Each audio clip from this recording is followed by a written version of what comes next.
सुन लो। Hallelujah. तो ये pregnant मान लो होगी 7वें महीने में, तो हम वैसे चेक कराने के लिए गए। हमारे को कोई नॉर्मली कोई दिक्कत नहीं, कोई प्रॉब्लम नहीं, कुछ ऐसी बात नहीं है। वैसे अल्ट्रासाउंड वगैरह कराते हैं, हम चेक कराने के लिए गए। तो जाने के बाद ये एडमिट कर ली वहाँ पे। एडमिट कर ली तो हम बड़े परेशान, भी इसको कोई दिक्कत नहीं, कोई प्रॉब्लम नहीं, एडमिट क्यों कर ली। उन्हें टेस्ट वगैरह किए तो कहा जो नेक्स्ट बच्चा होने वाला है ना, तो इसकी डिलीवरी करनी पड़ेगी। तो अभी 7वां महीना था, तो अगर ये बच्चा पैदा होगा ना, अपंग पैदा होगा, या इसके फेफड़े नहीं होंगे, या लात बांह कोई शरीर का अंग नहीं होगा, तो तब ये बात बोलने लग गए। तो मैंने कहा ये ऐसे कैसे हो सकता है। फिर वो कहते हैं हम इसको रेफर कर देते हैं कहीं और, तो आप वहीं से इलाज करा लो। उन्होंने रेफर कर दिया मेरे को पटियाला। तो पटियाला रजिंद्रा हॉस्पिटल के अंदर हम गए। तो वहां जाने के बाद 4 दिन वहां रखी मेरी मैडम को। तो रात को 2 बजे नेक्स्ट मेरे को बोल दिया भाई ये बच्चा नहीं पैदा हो सकता, अगर पैदा होगा या इसको खत्म करवा दो, ये कर। और मेरी मैडम कह रही है बच्चा बिल्कुल ओके है, क्योंकि लेडीज को पता लगता है, महसूस होता है, फील होता है इस चीज का। तो मेरे को कह रही है बिल्कुल ओके है। तो परमेश्वर का धन्यवाद करते हैं। जो परमेश्वर की योजना होती है, परमेश्वर की प्लानिंग होती है ना, उसको कोई टाल नहीं सकता। हालेलुया। उसको कोई टाल नहीं सकता, हम अपनी तरफ से जितना मर्जी जोर लगा ले। हालेलुया। तो तब क्या हुआ, तो रात के 2 बजे पटियाला के अंदर से जवाब दे दिया। तो मेरे माइंड के अंदर बात आई, मेरे मन के अंदर बात आई कि अब छोड़ो पर ये बात है, तो मैं अपने कैथल शहर में जाता हूँ, क्योंकि दूसरे शहर के अंदर रहना, करना, चलाना बहुत मुश्किल हो जाता है जहाँ की समझ ना हो।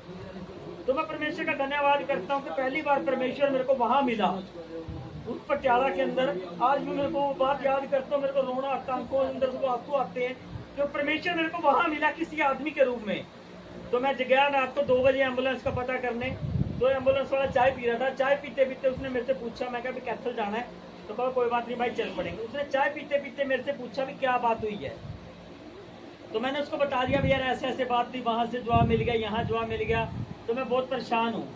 तो उसने मेरे को एक बात बोली, भाई तू अगर तेरी आत्मा गवाही करती है, अगर तेरा मन मानता है, तो मेरे कहे से एक बार चंडीगढ़ पीजीआई ले जाए इसको।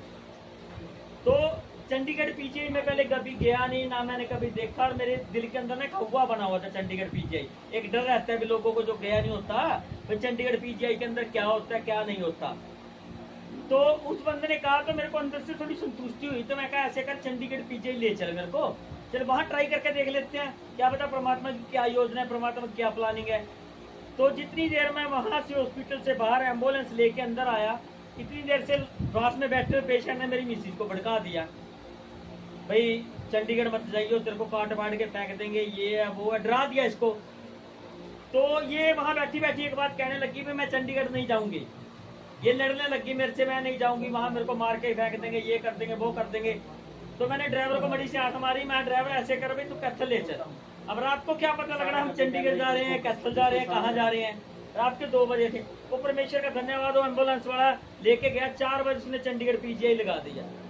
तो 4 बजे चंडीगढ़ पीजीआई लगा दिया। तो चंडीगढ़ पीजीआई लगाने के बाद 4 बजे तो मेरी मिसिज के सारा कुछ बालियां वगैरह जो इसने डाल रखी थी टूम तक का सब निकाल के इसको अंदर ले गए।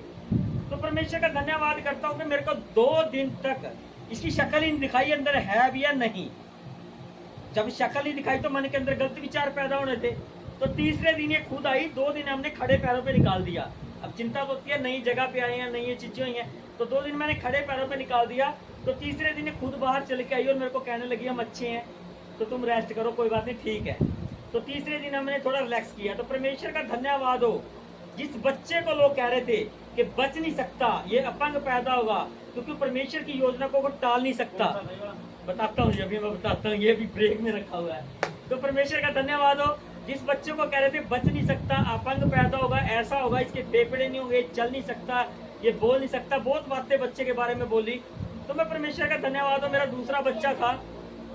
तो जब ये बात हुई करते करते करते करते, तो परमेश्वर का धन्यवाद हो, खुदा मेरे साथ था उस टाइम भी। वो डॉक्टरनी के पास जिसके पास केस था, वो ऐसी डॉक्टर नहीं थी, वो हर बात पे लड़ती थी, बोलती थी कुछ ऐसा, बोलती कुछ। तो खुदा ने उसको भी चेंज कर दिया, कोई दूसरी डॉक्टर लेके आई। उसको मेरे बच्चे ने, मेरा छोटा लड़का था जब ये, उसको बुआ बोल दिया, उसने मेरे को बहन बना लिया, भाई बहन बन गया हम। तो उसने हमारी देखभाल करी, अच्छी तरह रखा उसने, क्योंकि परमेश्वर हर जगह हर बंदे को इंतजाम करता है। तो मैं परमेश्वर का धन्यवाद करता हूँ। 3 महीने मेरी मिसी चंडीगढ़ पीजीआई एडमिट रही और 3 महीने वहां मैं रहा। तो हर एक खर्चा, हर एक चीज परमेश्वर ने खुद अपनी ओर से पैदा की, अपनी ओर से की। मेरी जेब से कम पैसा लगने दिया। हर इंतजाम खाने का, पीने का, रहने का उस परमेश्वर ने किया। तो मैं परमेश्वर का धन्यवाद करता हूँ कि खुदा ने मेरे को वहां से खाली हाथ नहीं भेजा। जिस दिन मेरा बच्चा हुआ उस दिन मैंने पूरे हॉस्पिटल के अंदर मैंने मिठाई बांटी। तो खुदा का धन्यवाद। जिसके पास मिठाई लेके जाता था वो मेरे को पता क्या बोलते थे? वो मेरे को बोलते थे लड़का हुआ है। मैं नहीं, मेरी खुशी आई है। मैं परमेश्वर का धन्यवाद करता हूँ।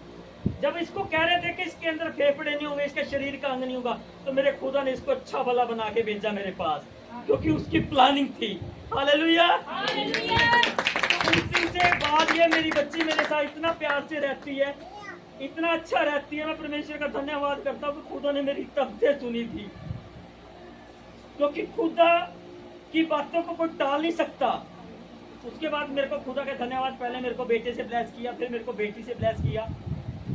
तो मेरे को कोई बहुत फक्र महसूस हुआ था कि मेरे को बेटी हुई है, क्योंकि जिस घर के अंदर बेटियां होती है ना, उस घर के अंदर स्वर्ग होता है। हालेलुया। उस घर के अंदर मान मर्यादा होती है, उस घर के अंदर चलना होता है कैसे, उस घर के अंदर बाप के मुंह से भी गाली नहीं निकलती। हालेलुया। हम धन्यवाद करते हैं कि एक बेटी मेरे घर के अंदर पहले आई थी। मेरी बीवी अपना घर बार सब कुछ छोड़ के आई थी, क्योंकि एक बेटी को अगर अपना घर बार छोड़ के किसी दूसरी जगह शिफ्ट होना पड़ता है तो उसके अकॉर्डिंग चलना पड़ता है, उसको बहुत बातें झेलनी पड़ती हैं। मैं परमेश्वर का धन्यवाद करता हूँ खुदा इस घर के अंदर बेटियां देता है। मेरी तरफ सबको जय मसीह की।